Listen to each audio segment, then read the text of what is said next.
¿Alguna vez te preguntaste por qué nada de lo que probás logra cambiarte de verdad? Intentas mejorar, ser distinto, empezar de nuevo, pero siempre volvés al mismo lugar. Entonces, la pregunta es, ¿existe realmente una solución? ¿Hay una forma real de empezar de nuevo? La respuesta es un hecho incomparable. Es una cruz. En el Imperio Romano la crucifixión era el castigo más brutal y humillante que existía. No era solo una ejecución, era una exhibición pública aplicada a rebeldes, esclavos y criminales considerados peligrosos para el orden del imperio. El objetivo no era solo matar, era avergonzar al condenado, intimidar a la multitud y borrar toda su identidad.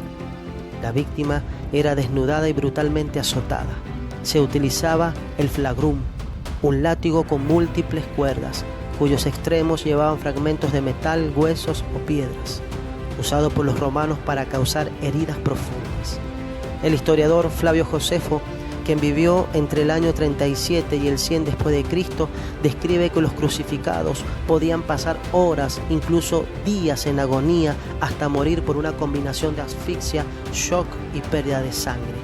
Para Roma, la cruz era el símbolo máximo de derrota, de fracaso total. Fue en ese sistema de muerte que tuvo lugar la crucifixión de Jesucristo. Gólgota, una colina ubicada a las afueras de Jerusalén. El nombre proviene del arameo y significa lugar de la calavera, traducido al latín como Calvario. Algunos sostienen que recibió ese nombre por la forma de la colina, con una formación rocosa que parecía un cráneo. Otros creen que se debía a que era un sitio de ejecuciones frecuentes donde podían encontrarse restos humanos. No sabemos con certeza cuál explicación es la exacta o si ambas lo son, pero sí sabemos que era un lugar marcado por la muerte y que coincide con el testimonio de los evangelios, el lugar de la calavera. Pero no fue una muerte cualquiera. El Hijo de Dios fue expuesto, rechazado, escupido, golpeado, azotado y clavado, no por sus pecados, ya que nunca cometió pecado ni hubo engaño en su boca, sino por los nuestros. Cargó lo que no podíamos cargar, pagó lo que no podíamos pagar. La cruz fue el acto de amor más grande de la humanidad. Y pensar que hoy muchos viven como si nada importara, distraídos y entretenidos como si la cruz fuera solo una historia más.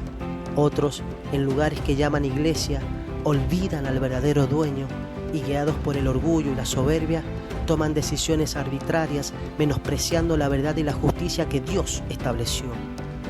Lamentablemente, no se detienen a contemplar el precio que se pagó. Sinceramente, a esto lo digo con mucha preocupación y dolor, conociendo la situación de muchas comunidades de fe. Es cierto, muchos han servido, han sufrido, han entregado tiempo, esfuerzo, salud y aún la vida, y eso no se puede ignorar, es digno de respeto. Pero aún así, ningún esfuerzo humano otorga el derecho de apropiarse de lo que le pertenece a Dios, porque nada de lo que podamos hacer en esta tierra se compara al precio pagado en Gólgota. Romanos capítulo 14, versículo 12 dice: cada uno tendrá que dar cuentas a Dios.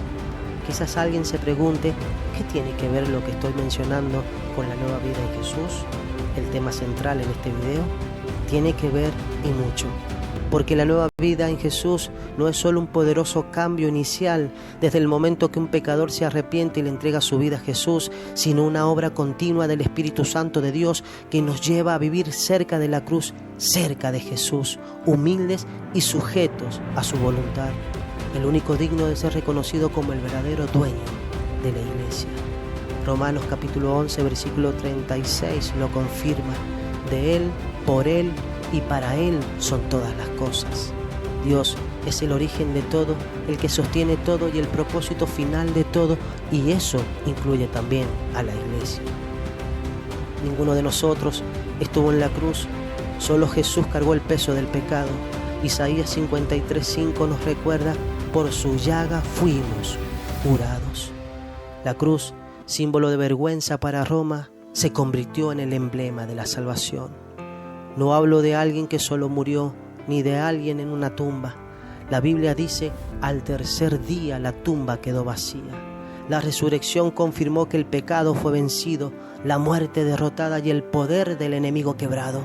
Jesús no quedó en la cruz, tampoco en la tumba. Jesús vive.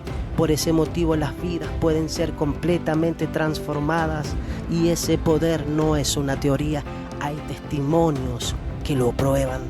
Saulo de Tarso, fariseo devoto, perseguidor de la iglesia, pero en el camino a Damasco una luz del cielo lo envolvió y escuchó la voz de Jesús. En segundos su vida cambió por completo. Dejó la soberbia, se humilló ante Dios y pasó de perseguidor a predicador del Evangelio. Hoy lo conocemos como Pablo, el gran apóstol, quien frente a una ejecución inminente bajo el emperador Nerón escribió: he peleado la buena batalla, he acabado la carrera, he guardado la fe. Lo que ninguna ley ni esfuerzo humano pudo lograr, la cruz de Jesús lo hizo realidad. John Newton nació en Inglaterra en el año 1725. En su juventud fue marinero y se dedicó al tráfico de esclavos. Vivió una vida desenfrenada por mucho tiempo, pero un día en medio de una tormenta en alta mar tuvo un encuentro con Dios que cambió su vida para siempre. Reconoció su pecado y entregó su corazón a Jesús. Con el tiempo compuso más de 280 himnos, entre ellos Sublime Gracia. Fue ministro anglicano y un fuerte opositor a la esclavitud. Y para entender dónde estaba puesta su fe, basta con recordar sus últimas palabras. Mi memoria casi se ha ido, pero recuerdo dos cosas: que soy un gran pecador y que Cristo es un gran Salvador. Nunca olvidó la gravedad de su pecado, pero tampoco la grandeza de la gracia de Dios. Si Jesús pudo transformar a Saulo y a John, también puede transformarte a vos. Son muchas las vidas transformadas por Jesús. Por eso entendemos que la nueva vida en Jesús es algo que acompaña a todos los verdaderos cristianos desde el comienzo hasta el final. El pecado es grave y nos separa de Dios. Debido a esto, hoy tenés una decisión crucial: seguir viviendo en el pecado y la soberbia o rendirte delante de Dios, creer en Jesús, recibir su perdón y dejar que Él transforme tu vida. Segunda de Corintios capítulo 6 versículo 2 dice: ahora es el tiempo aceptable, ahora es el día de salvación. No esperes más, el llamado es hoy. En Jesús encontrarás el perdón que necesitas, el poder para dejar atrás el pecado, el orgullo y la soberbia, un nuevo corazón y una vida transformada para siempre.